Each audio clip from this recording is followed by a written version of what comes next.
ఎన్నో ఏళ్ళ ఆకలి తీరిద్దని ఆర్‌సీబీ అనుకుంటా ఉన్నది. బట్ ఎన్నో ఏండ్లు గడిచినా గూడా ఇక దుఃఖం తీరదన్నట్టు ఘటన మరి నిన్న బెంగుళూరులో చోటు చేసుకుందని చెప్పాలి.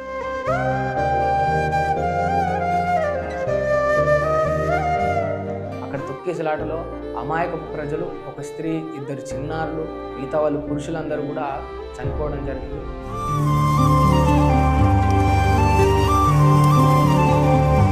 వాస్తవానికి సంతోషమే గెలవడము, కప్పు రావడం ఆనందదాయక విషయం. బట్ మంచి చెడు జనాల గురించి కూడా ఆలోచించాలి. ఇదంతా కూడా ఈ రాజకీయ నాయకుల తప్పు, అధికారం. స్ట్రైట్ ఫార్వర్డ్ ఒకటే క్వశ్చన్, మన సంతోషం కోసం ఇంత ఉరుకులు పరుగులు తీస్తాం. అక్కడ ఒక క్రమశిక్షణ ఉండదు, ఒక నిబద్ధత ఉండదు.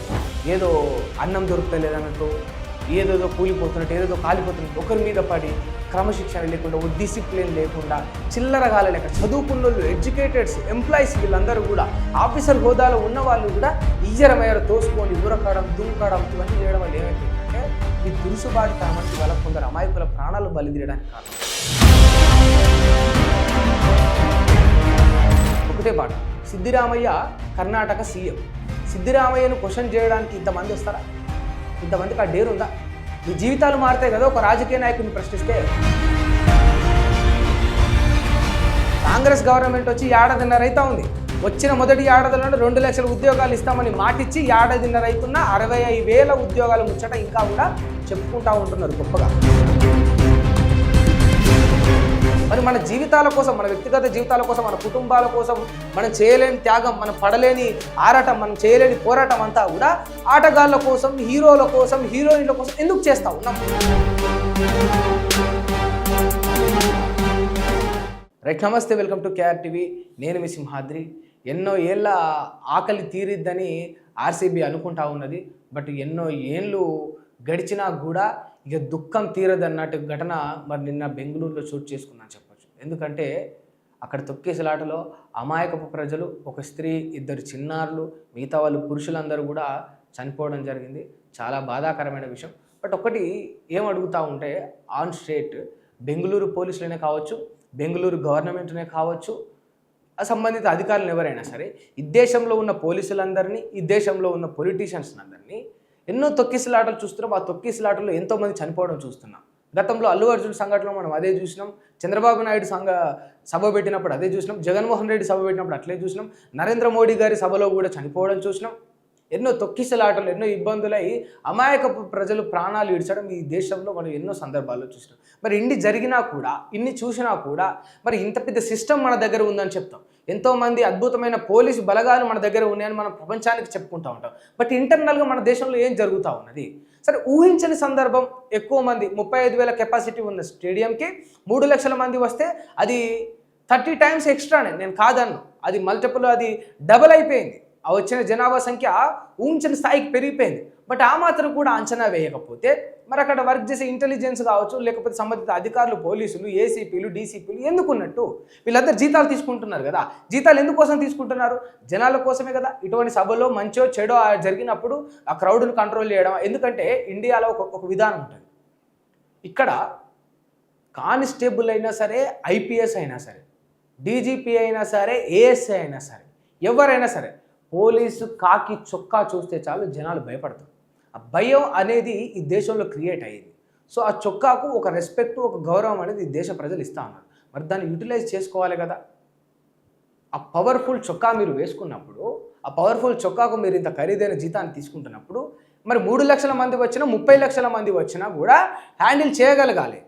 అలా చేయలేనప్పుడు ఆ పదవులు, ఆ ఉద్యోగాలు, ఈ జీతాలు ఎందుకు? ప్రభుత్వాలు కూడా పర్మిషన్ ఇచ్చేసింది. వాస్తవానికి సంతోషమే గెలవడము, కప్పు రావడం ఆనందదాయకమైన విషయం. బట్ మంచి చెడు జనాల గురించి కూడా ఆలోచించాలి. 18 ఏళ్ల తర్వాత, ఎంతో నిరీక్షణ తర్వాత ఆర్‌సీబీ ఐపీఎల్ కప్ కొట్టినప్పుడు మరి జనాలు గుమిగూడి వస్తారా? ఒక్కరొక్కరు వస్తారా? 100 మంది వస్తారా? లక్షల మంది వస్తారా? పర్మిషన్ ఇవ్వాలన్నా వద్దా? ఈ చోటు సరిపోతుందా లేదా అని కనీస అంచనాలు కూడా వేయకపోవడం అనేది వీళ్ళ తప్పు. ఇదంతా కూడా ఈ రాజకీయ నాయకుల తప్పు, అధికారుల తప్పు. ఇనిషియేటివ్గా మరి మంచి చెడు ఘటనలు చాలా దేశంలో చూసినాం. మరి మనం వెళ్తే ఏం తొక్కిసలాట అవుతుందో అని ఆలోచించకపోవడం టీం తప్పు. ఈ టీము, పోలీసులు, పొలిటీషియన్స్ పక్కన పెడితే ఇప్పుడు మనం ప్రజల గురించి మాట్లాడదాం. ఒక్కసారి ఇక్కడ చూడండి, ఇంతమంది ప్రజలు తండోపతండాలుగా ఒక్కరు ఇద్దరు కాదు 3 లక్షల పైచిలకు జనాభా వచ్చింది. మీకు ఎమోషన్స్ ఉండొచ్చు, ఎన్నో ఏళ్ళ నిరీక్షణకు మీరు ఆ భావోద్వేగాన్ని, సంతోషాన్ని వ్యక్తం చేయొచ్చు, తప్పులేదు. బట్ ఆన్ స్ట్రైట్ ఫార్వర్డ్ ఒకటే క్వశ్చన్, మన సంతోషం కోసం ఇంత ఉరుకులు పరుగులు తీస్తాం, అక్కడ ఒక క్రమశిక్షణ ఉండదు, ఒక నిబద్ధత ఉండదు. సరే ముందటున్నా వెనుకున్నా కనిపించేటోడు అట్లే కనిపిస్తాడు, మనం చూసి ఆనందపడదాం అనుకోరు. ఏదో అన్నం దొరుకుతలేదన్నట్టు, ఏదేదో కూలిపోతున్నట్టు, ఏదేదో కాలిపోతున్నట్టు ఒకరి మీద పడి క్రమశిక్షణ లేకుండా, ఓ డిసిప్లిన్ లేకుండా, చిల్లరగాల లేక చదువుకున్న వాళ్ళు, ఎడ్యుకేటెడ్స్, ఎంప్లాయీస్ వీళ్ళందరూ కూడా, ఆఫీసర్ హోదాలో ఉన్న వాళ్ళు కూడా ఇయ్యరమయ్యారు తోసుకొని ఊరకడం, దుంకడం ఇవన్నీ చేయడం వల్ల ఏమైపోతుందంటే మీ దురుసుబాటుతనం అనేది వాళ్ళ కొందరు అమాయకుల ప్రాణాలు బలి తీయడానికి కారణమవుతా ఉంది. ఇది ఇట్లా ఉంటే వీళ్ళందరూ కూడా ఇంత ఇంట్రెస్ట్ ఒక ఆటగాళ్ళ మీద, హీరోల మీద చూపించినంత అది ప్రైడే, నేను కాదను, ఇట్స్ ప్రైడ్ మూమెంట్. దాన్ని సెలబ్రేట్ చేసుకోవడానికి కొన్ని వందల విధాలుగా ఉంటాయి. ఇప్పుడు ఒక పొలిటీషియన్ వస్తాడు, ఒకటే బాట. సిద్ధిరామయ్య ఉన్నాడు, సిద్ధిరామయ్య కర్ణాటక సీఎం. సిద్ధిరామయ్యను క్వశ్చన్ చేయడానికి ఇంతమంది వస్తారా? ఇంతమందికి ఆ డేర్ ఉందా? మీ జీవితాలు మారితే కదా ఒక రాజకీయ నాయకుడిని ప్రశ్నిస్తే ఒక్కడనో ఇద్దరినో జైల్లో వేస్తారు, 100 మందిని జైలు వేస్తారు, 1000 మందిని జైలు వేస్తారు. 3 లక్షల మంది ఇట్లనే ఇచ్చిన హామీలు నెరవేర్చలేదని క్వశ్చన్ చేయడానికి పోతే జైలు వేస్తారా? అసెంబ్లీ ప్రాంగణంలో నిలబడి ఇచ్చిన హామీలు మర్చిపోయినరని ఎవడైనా బీజేపీ వాళ్ళని క్వశ్చన్ చేస్తే జైలు వేస్తారా? 3 లక్షల మందిని వేస్తారా? కాంగ్రెస్ గవర్నమెంట్ వచ్చి 1.5 ఏడాదిన్నర అవుతా ఉంది. వచ్చిన మొదటి ఏడాదిలోనే 2 లక్షల ఉద్యోగాలు ఇస్తామని మాటిచ్చి 1.5 ఏడాదిన్నర అవుతున్న 65,000 ఉద్యోగాల ముచ్చట ఇంకా కూడా చెప్పుకుంటూ ఉంటున్నారు గొప్పగా. 3 లక్షల మంది నిరుద్యోగులు, విద్యార్థులు అందరూ కలిసి కాంగ్రెస్ను, రేవంత్ రెడ్డిని క్వశ్చన్ చేస్తే జైలు వేస్తాడా? మరి మన జీవితాల కోసం, మన వ్యక్తిగత జీవితాల కోసం, మన కుటుంబాల కోసం మనం చేయలేని త్యాగం, మనం పడలేని ఆరాటం, మనం చేయలేని పోరాటం అంతా కూడా ఆటగాళ్ళ కోసం, హీరోల కోసం, హీరోయిన్ల కోసం ఎందుకు చేస్తూ ఉన్నాం? ఎంటర్టైన్మెంట్ కావాలి, వ్యక్తిగత జీవితంలో ఎంటర్టైన్మెంట్ ఉండాలి, డెఫినెట్లీ షుడ్, ఖచ్చితంగా ఉండాలి. మాకు కూడా కావాలి, మేము కూడా క్రికెట్ చూస్తాం, మాకు కూడా క్రికెట్ చూడాలని ఉంటుంది, సినిమాలకు పోతాం, ఎంజాయ్ చేస్తాం, ఇదంతా ఒక వర్షన్. బట్ ఇంత కాన్సన్ట్రేషన్, ఇంత నిబద్ధత, ఇంత చిత్తశుద్ధి, ఇంత ఆరాటం, ఇంత పోరాటం ఎందుకు మన జీవితాన్ని మార్చుకోవడానికి పెట్టారు? పర్టికులర్గా ఎందుకు అంటున్నా అంటే ఈ ఇన్సిడెంట్లో దీనివల్ల నష్టమే జరిగింది తప్ప ఇప్పుడు లాభం జరగలే కదా. ఎట్లా పడితే అట్లా, ఎక్కడ పడితే అక్కడ అడ్డగోలుగా బాంబులు పెట్టి పేల్చేస్తారు. మరి మూగజీవులు ఉంటాయని ఆలోచించరు, పొల్యూషన్ పాడవుతుందని ఆలోచించరు, పీకుతుంది మొత్తం సమాజం ఎట్లన్నా పోని. ఇవాళ టీం గెలిచింది, కప్పు కొట్టింది, కథ సంబరాలు చేయాలి. ఈ బాంబుల వరకు, క్రాకర్స్ వరకు, పొల్యూషన్ వరకు సరే భరిద్దాం, అది భవిష్యత్తులో జరిగే పరిణామం. బట్ తొక్కిసలాటలో కనీస విచక్షణ కూడా లేకుండా అప్పటికప్పుడే ఆ సెకండ్లోనే అమాయకమైన ప్రజల ప్రాణాలు తీసిరు కదా. దీనికి ప్రభుత్వము, ఆర్సీబీ, పోలీసులు ఎంతైతే బాధ్యత ఉంటుందో ఇందులో, ఈ చావుల్లో అక్కడ తండోపతండాలుగా తరలి వచ్చి విచక్షణారహితంగా పరుగులు తీసిన వారిది కూడా అంతే బాధ్యత ఉంటుంది. ఇప్పుడు పోలీసులే లేరు అక్కడ, 3 లక్షల మంది మొత్తం ఈ క్రౌడ్ అక్కడ ఉంది, ఒక్క పోలీసు కూడా లేడు. ఈ వచ్చిన ప్రతి 3 లక్షల మందిలో ప్రతి ఒక్కరి క్రమశిక్షణ ఉండి, ప్రతి ఒక్కరి డిసిప్లిన్ ఉండి తొక్కిసలాట ఎందుకు జరుగుతుంది? చాలామంది అంటుండొచ్చు ఇట్స్ అన్ ఇంపాసిబుల్ అని. 10 లక్షల మంది పోయిన సభల్లో కూడా శాంతియుతంగా పోతున్నారు, శాంతియుతంగా వస్తున్నారు. అది ఎట్లా పాసిబుల్ అవుతా ఉంది? 50 లక్షల మంది పోయే సభలు కూడా శాంతియుతంగా పోతున్నారు, శాంతియుతంగా వస్తున్నారు. పెద్ద పెద్ద సింగర్స్, హాలీవుడ్ సింగర్స్ వచ్చినప్పుడు కొన్ని లక్షల మంది హాజరవుతారు ఆ ఈవెంట్కు, శాంతియుతంగా పోతున్నారు, శాంతియుతంగా వస్తున్నారు.